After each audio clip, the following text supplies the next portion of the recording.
नमस्कार, स्वागत है आपका TV9 भारतवर्ष में। आपके साथ मैं हूं सुमेरा खान और मेरे साथ आज एक बहुत खास मेहमान मौजूद हैं।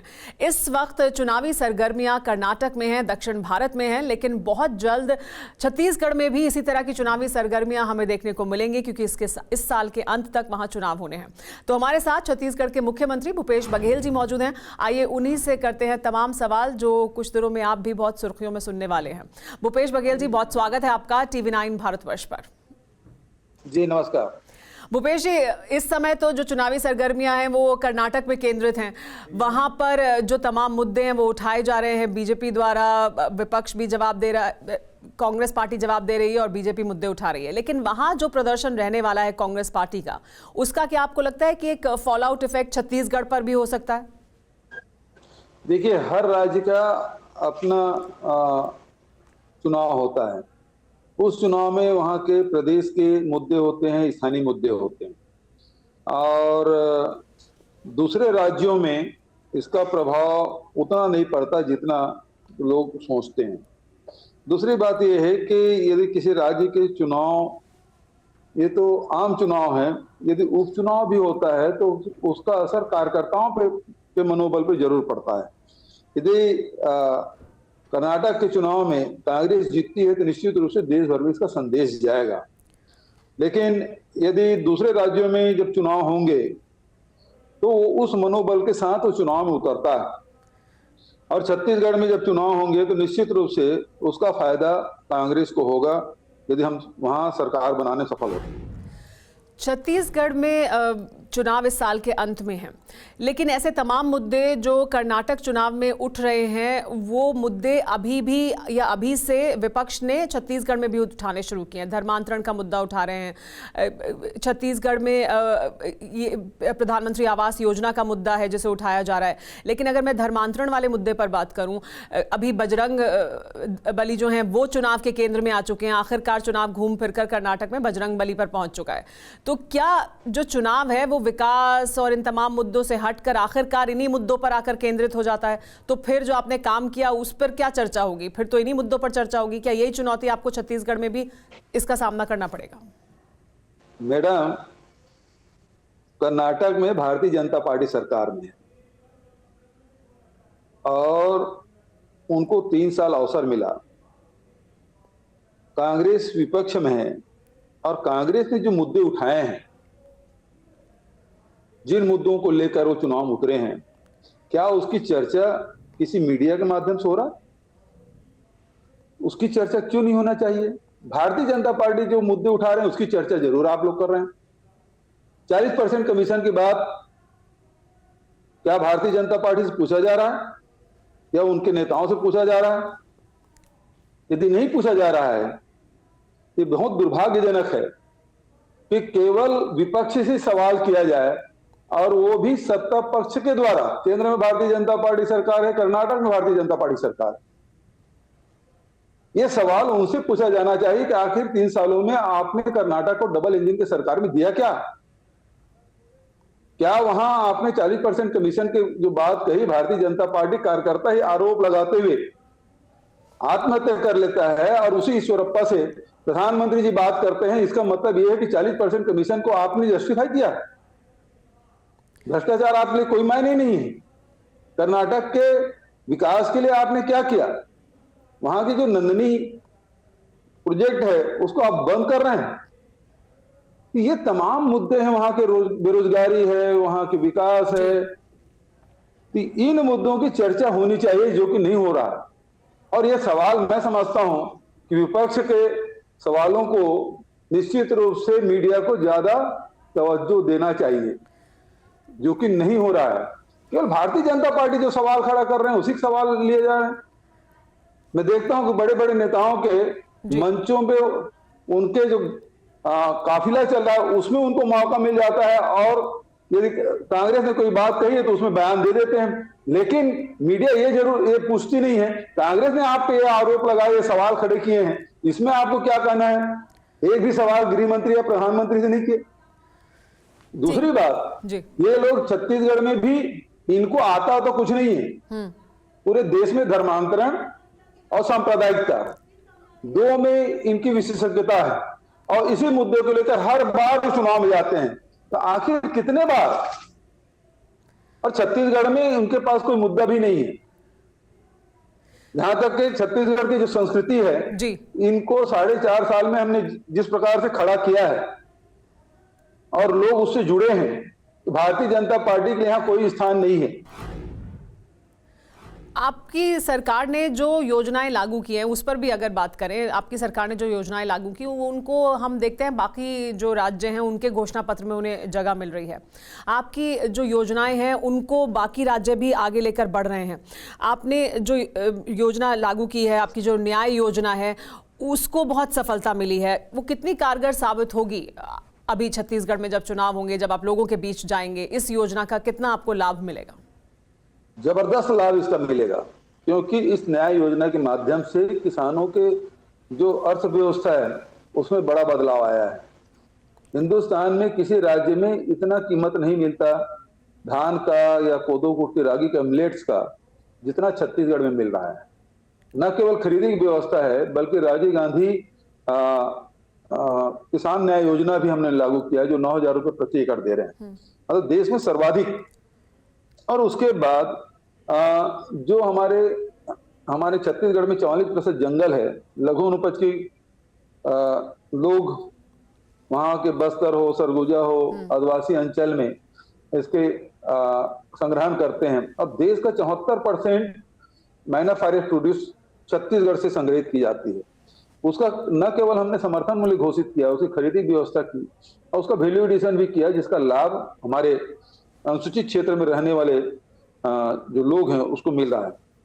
तीसरा, भूमि श्रमिक न्याय योजना, जो मजदूरों के लिए 7,000 रुपया सालाना हम दे रहे हैं, ये भी देश में पहली बार हो रहा है, वो छत्तीसगढ़ में, तो मजदूरों को भी दे रहे हैं। और अभी जो हमारे बेरोजगार साथी हैं उनको भी बेरोजगारी भत्ता 2,500 रुपया प्रति माह देने का फैसला किया। 30 अप्रैल को उनके खाते में 67,000 हमारे बेरोजगार साथियों के खाते में 16 करोड़ से अधिक की राशि हमने उसका अंतरित की है। तो इस प्रकार से आप देखेंगे कि चाहे वो मजदूर हो, किसान हो, चाहे वो अनुसूचित क्षेत्र में रहने वाले हमारे आदिवासी भाई हों, उन सबके लिए उसके आर्थिक स्थिति सुधारने के लिए छत्तीसगढ़ सरकार ने काम किया है। दूसरी तरफ जी, शिक्षा, स्वास्थ्य, इसके लिए भी लगातार हम लोग काम कर रहे हैं और रोजगार के लिए भी।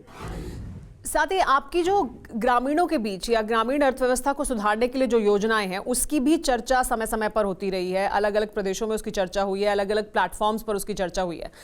इससे आदिवासी इलाकों में, ग्रामीण इलाकों में वहां की अर्थव्यवस्था को बदलने में कितना फायदा हुआ है, कितना लाभ हुआ है? देखिए, जबरदस्त फायदा हुआ है और इन 4.5 सालों में लगभग 2.25 लाख करोड़ रुपया सीधा हितग्राहियों के खाते में गए हैं, चाहे किसान हो, चाहे मजदूर हो, चाहे महिला हो, चाहे युवा हो, इनके खाते में गए हैं। और ये राशि उन लोगों के सीधा खाते में पहुंचने के कारण से वो अपने हिसाब से अपने घरों को, चाहे पुनर्निर्माण करने की बात हो, चाहे अपनी खेती को सुधारने की बात हो, बच्चों की पढ़ाई हो, चाहे और नए रोजगार या व्यवसाय खोलने की बात हो, उसमें बड़ी सहायता मिली है। और छत्तीसगढ़ की अर्थव्यवस्था में इसका बहुत ही अनुकूल प्रभाव पड़ा है। और देश में कोरोना काल में भी मंदी का जब दौर था तो छत्तीसगढ़ में मंदी का कोई असर नहीं रहा। जब लोगों की जेब में पैसा गया, किसानों और मजदूरों के, तो निश्चित रूप से पैसा बाजार में आया है। तो यहाँ के जो बाजार है वो हमेशा गुलजार रहा है। यहाँ मंदी का कोई असर नहीं, व्यापारी, व्यवसायी या उद्योग के पहिया कभी थमे नहीं। और इस कारण से यहाँ चाहे किसी भी वर्ग हो, उद्योगपति हो, व्यापारी हो, किसान हो, मजदूर हो, महिला हो, युवा हो, उसमें बड़ा परिवर्तन वो खुद महसूस कर रहे हैं। क्योंकि किसान है कर्ज के बोझ तले से जो हमेशा दबे रहते थे, अब वो बात नहीं रही। भूपेश जी, लेकिन ये जो उपलब्धियां हैं तमाम छत्तीसगढ़ की, या छत्तीसगढ़ में आप जिस तरह की मजबूती देखने को मिलती है कांग्रेस पार्टी की, ये मजबूती कांग्रेस पार्टी की बाकी प्रदेशों में देखने को क्यों नहीं मिलती? या उस तरह की योजनाएं और उस तरह की सफलताएं और उस तरह की जो राजनीतिक सफलताएं हैं वो बाकी जगह पर क्यों उस तरह से देखने को नहीं मिल रही थी जैसे कि छत्तीसगढ़ में देखने को मिलती है? तो क्या है आपके मुताबिक, क्या विश्लेषण है आपका? देखिए, अलग अलग राज्यों के अलग अलग भौगोलिक, सामाजिक, आर्थिक परिस्थितियां होती है, उसके हिसाब से वो फैसला लेते हैं जो डिमांड होती है। छत्तीसगढ़ किसानों का प्रदेश है और किसानों का प्रदेश होने के नाते हम लोगों ने जो राजीव गांधी किसान न्याय योजना, समर्थन मूल्य खरीदी और जितने भी लघु उपज खरीदी, इस प्रकार की योजनाएं बनाई है, उसको प्राथमिकता हम लोगों ने दिया है। गौपालक है, उसको 2 रुपए किलो में गोबर खरीदने का, और उस गोबर से वर्मी कंपोस्ट है, गमला है, दिया है। अब प्राकृतिक पेंट भी बना रहे हैं, बिजली उत्पादन भी एक जगह हम लोगों ने शुरू किया है। तो इस प्रकार से जो हमारे आसपास जो बिखरे हुए प्राकृतिक चीजें हैं, उसको सहेजने का काम हम लोगों ने किया है। तो पर्यावरण के साथ साथ, स्वच्छता के साथ साथ अर्थव्यवस्था से भी इसको जोड़ा है। तो पहले होता ये था कि पशुपालन करना मतलब घाटे का सौदा था।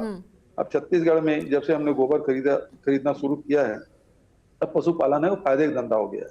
कृषि में जिस प्रकार से रेट दिए, पहले घाटे का सौदा था, छोड़ छोड़ के जा रहे थे।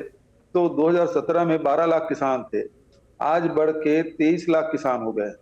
पहले 55-60 लाख मीट्रिक टन धान खरीदे होता था, आज 107 लाख मीट्रिक टन हो गया है। खेती का रकबा में 22-23 लाख हेक्टेयर में खेती होती थी धान की, अब बढ़ के वो 32-33 लाख हेक्टेयर हो गया। तो रकबा भी बढ़ा है, किसानों की संख्या में वृद्धि हुई है, उत्पादन में वृद्धि हुई है। नक्सल समस्या जो है उस पर भी पिछले काफ़ी समय के दौरान बहुत एक्शन लिया गया है और ये आमतौर पर माना जा रहा था कि बहुत हद तक कंट्रोल हुई है, बहुत हद तक जो समस्या है उसका समाधान निकालने की कोशिश हुई है, विकास लोगों तक पहुंच रहा है। लेकिन उसके बावजूद हम एक बार फिर देखते हैं कि अभी थोड़े दिनों पहले जो घटना हुई कि फिर जब समय होता है जिस वक्त वो हिंसा करते हैं, एक बार फिर वो हिंसा जो है वो बढ़नी शुरू हो जाती है। क्या वजह है इसकी कि एक समय लगता है कि कंट्रोल हो गया है लेकिन फिर वापस अपना सर उठा लेती है? देखिए, इसके संगठन में तो बहुत कमजोरी आई है, इसको कोई इंकार नहीं कर सकता। दूसरा जो हमारी नीति है, विश्वास, विकास और सुरक्षा, तो विश्वास जीतने का काम हम लोगों ने किया। पिछले समय ये होता था कि आदिवासी को ही नक्सली मान के ये सरकार, पिछली सरकारें व्यवहार करती थी, और जो कैंपों में रह रहे जो सीआरपीएफ के जवान बाहर से आते थे, कैंप से बाहर निकलते नहीं थे, तो वो लोग भी कैंप से जैसे बाहर निकले तो जो भी आदमी दिखे तो उसको नक्सली की नजर से देखते थे। तो इसमें हम लोगों ने परिवर्तन किया कि उनके साथ भूले मिले, उनके उनके पास डॉक्टर हैं तो इलाज भी कर दें, पढ़े लिखे हैं तो वहाँ के बच्चों को पढ़ाई करा दें, वहीं पर सारी सुविधाएं कर दें, बाजार लगा दें, हॉस्पिटल खोल दें, पीडीएस साहब खोलें। तो सारी चीजें उसको कैंप के आसपास करना शुरू किए। तो उसके कारण से लोगों को जो रोज आ जा रहे हैं उसकी पहचान भी बढ़ी, और सबसे बड़ी बात यह है कि जो हमारी आर्थिक नीति है उसके कारण से बड़ा बदलाव आया, और साथ ही जो शिक्षा है, स्वास्थ्य है, उस दिशा में हम लोग काम किया। तो आम बस्तरियों का विश्वास छत्तीसगढ़ सरकार पे बढ़ा, और इसके कारण से हुआ ये कि लोगों की संख्या तो उतनी ही है, जवान उतने ही हैं। अब उन जवानों को यदि आप काम नहीं देंगे तो दूसरी तरफ जाएंगे। तो हम लोगों ने रोजगार में, कृषि के क्षेत्र में, नौकरी में, सरकारी नौकरी में बड़ा स्थान दिया, और इस कारण से नौजवान है वो सरकार की तरफ आकर्षित हुआ। और तो निश्चित रूप से दूसरे पक्ष ये है कि नक्सलियों में भर्ती होना कम हो गया या बहुत कम रह गए। इस बीच में जब आर्थिक स्थिति सुधरी तो हुआ ये कि उनके पास ट्रैक्टर भी हो गए, मोटरसाइकिल भी है, कार भी है, लेकिन भूपेश तो जी, चलाने के लिए उसके बावजूद इतनी बड़ी वारदात हो जाती है, ये क्या दर्शाता है? मैं उसी में आ रहा हूँ। तो उसके कारण से क्या है, जो सड़कें पहले ये माना जाता था कि पैरामिलिट्री फोर्स के लिए है, अब सड़कें उनकी आवश्यकता हो गई, इस कारण से विरोध नहीं होता, सड़कें कहीं कटता नहीं। लेकिन 2 साल बाद ये लैंड माइन का उपयोग किया गया, तो ये निश्चित रूप से ये दुर्भाग्यजनक घटना घटी, और इसके से हमारे 10 जवान और 1 नागरिक शहीद हुए। इसका निश्चित रूप से मुझे दुख है, लेकिन ये भी कहना चाहूंगा कि इससे हमारे नौजवानों के हौसलों में कोई कमी नहीं आई, बल्कि देखिए ये जो घटना घटी है, और भौगोलिक दृष्टि से देखेंगे, दंतेवाड़ा के जवान जाके 65 किलोमीटर दूर जाके वो ऑपरेशन किए। ऑपरेशन में एक नक्सली घायल हुआ और 1 नक्सली पकड़े गए, उसको लेके वापस आ रहे थे तभी दुर्घटना घटी है। अन्यथा वो जो जगरगुंडा के इलाका है, वहां सड़क मार्ग से जाना क्या, पैदल जाना दूभर है। इन दिनों में कैंपों में राशन पहुंचाना तक एक बड़ी उपलब्धि मानी जाती थी। आज आराम से वहां तक के गाड़ी से आ जा पा रहे हैं। बहुत शुक्रिया भूपेश बघेल जी, TV9 भारतवर्ष से बात करने के लिए और सभी सवालों का जवाब देने के लिए। नमस्कार।